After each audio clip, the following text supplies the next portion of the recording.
Welcome to another edition of World Talks here on TVP World. I'm your host, Benjamin Lee, and please join me and my guest on this next interview. In a country still shaped by the legacy of the 1990s conflict and a complex power-sharing architecture, the elections in Bosnia and Herzegovina are being watched as a test of democratic resilience and institutional stability.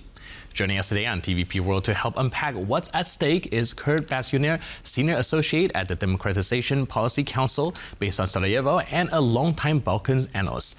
Dr. Bassuener brings us deep insight into both the mechanics of Bosnia's electoral system and the broader political tensions influencing its future. Hello and welcome to TVP World. Good morning. Thank you for having me. So with the early presidential elections in Republika Srpska, looking at it, what do you think is the number one indicator we should be watching out for to gauge its legitimacy as well as its broader impact? That's a good question. I would say the turnout is going to matter quite a bit. I think Milorad Dodik, who's been in power nearly 20 years, he came to power in February 2006. I think it's safe to presume that he's going to use every weapon in the arsenal of incumbency to try to stay in power, even though he's not technically on the ballot. He's got a surrogate, Siniša Karan, who's running for the presidency. And so the real question is going to be how the opposition candidate, the main one of the Serbian Democratic Party, Branko Blanuša, does. And I think that will be a question of popular turnout because Dodik has more machinery because he controls the administrative structure of the entity Republika Srpska. And therefore, he could probably get out more, he could squeeze more people to vote. Right. In one of your writings, you highlighted recently that Bosnia are the most, quote, dissatisfied with their politics. So what are the core grievances behind that sentiment, and how do you think this might influence the election behavior in this cycle? Yeah, this is based on a poll that was conducted in June of all the enlargement countries, all 9 of them. It's the dysfunction of governance, which is packed together with corruption and abuse of power. And of course, Dodik has been in power 20 years. One of the tools that he used to get into power and why he was initially able to win in elections roughly 8 months after he came to power in 2006 was that people were tired of the corruption of the Serbian Democratic Party, which had been in power during and since the war. And so now that may boomerang on him because he's been in power a lot longer. But that's just but one example because this was a statewide poll, and it's a systemic problem. It affects all the population in the Federation of Bosnia and Herzegovina, the second slightly larger entity in Bosnia and Herzegovina as well, and all the subsets of government. It's an institutional problem where party leaders are essentially in charge, and corruption is not something that infects the system, but effectively is the system, the point of the system, the point of political power.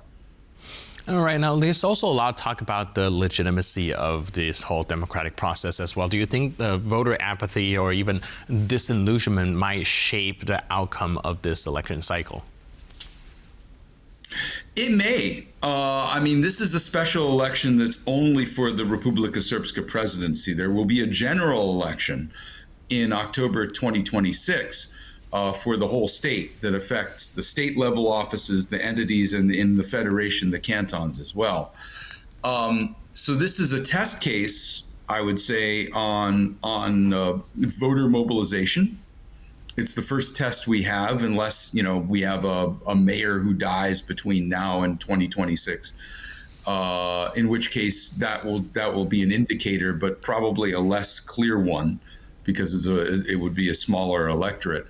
I do think that this is likely to be, it's going to be the best indicator we have probably before October next year of voter intent in Republika Srpska.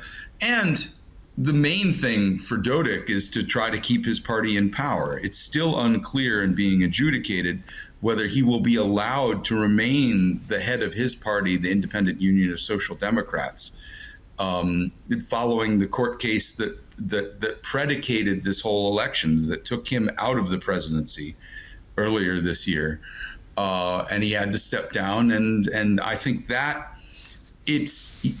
what's at stake for him is maintaining power. He won't have either executive office, whatever the outcome of this election is. Either the presidency, which is at least technically the weaker office, weaker than the premiership.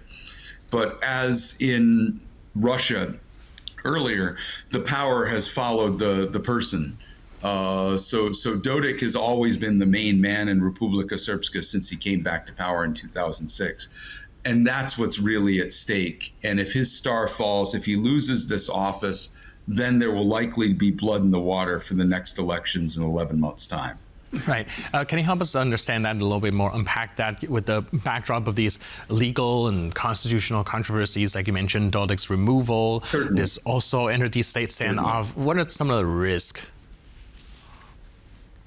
Well, I mean, Dodik's the case that was brought before the court of Bosnia-Herzegovina that he lost was essentially that he ignored an international high representative order to rescind laws and to curtail anti-Dayton behavior. The Dayton Peace Agreement, which just had its 30th anniversary on Friday, also contains the Constitution of Bosnia-Herzegovina in Annex 4, and it prescribed the entire constitutional structure of the state.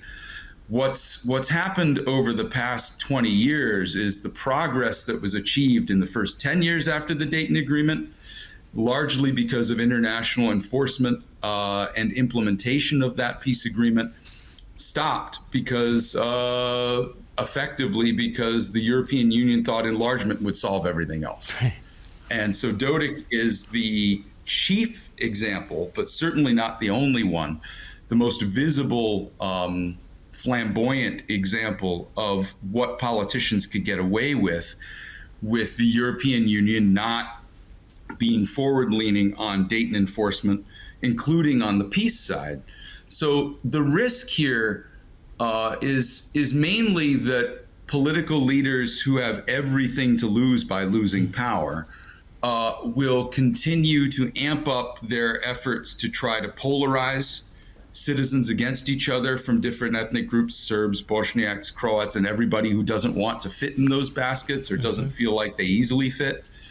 And this goes against that dynamic that our poll showed that at least indicated a potential constituency for a different system. It implied that nobody's attempting to sell that thus far in the political space, a post-Dayton system that might actually have a chance of getting into the EU and NATO.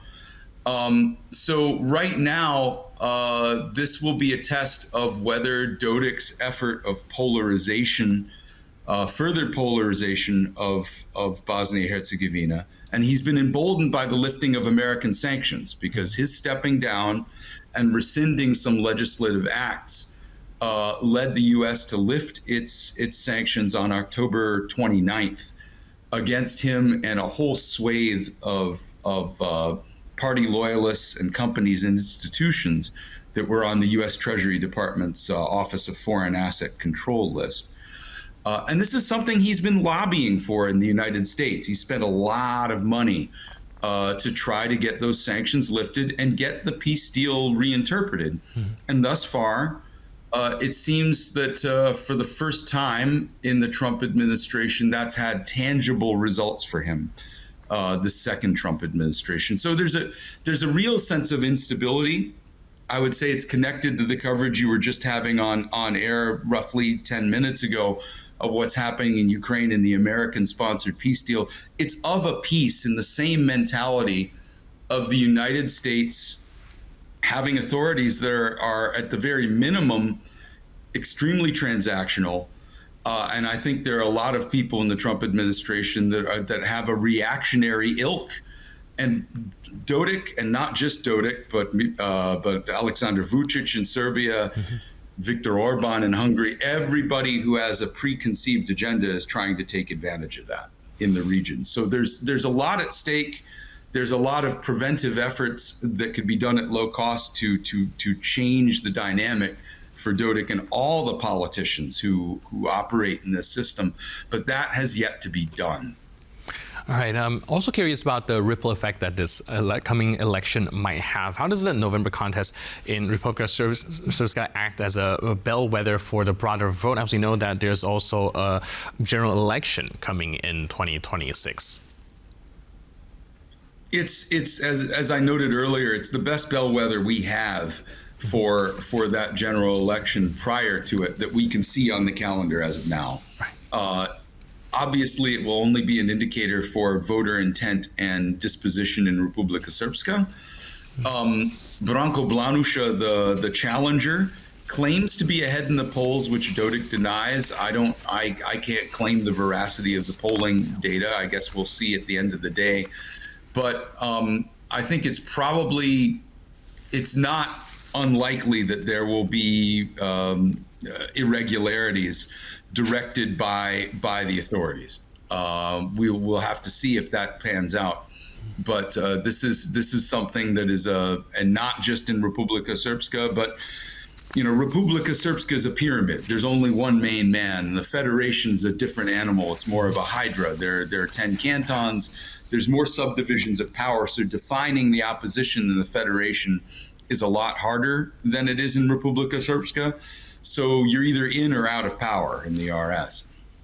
And if Dodik loses this office through his surrogate Siniša Karan for his party, then the indication will be that will be likely to be followed in the general election if the main opposition can unite behind a single list. That's going to be a big if in what are parliamentary elections as opposed to a personality contest or a lack of personality contest when it comes to Karan. And so that's another dynamic that will color whatever the results are. But at the most basic level, this is a litmus test for how Dodik's grip on power is. All right, lots is at stake, and we'll have to see what the results of this pivotal election is going to be. But in the meantime, thank you so much for your input and insight. Really appreciate it, and thanks for being with us. Thank you for having me on. Cheers. And thank you for tuning into this edition of World Talks. But for more news, update, and commentary, please stay tuned to TVP World.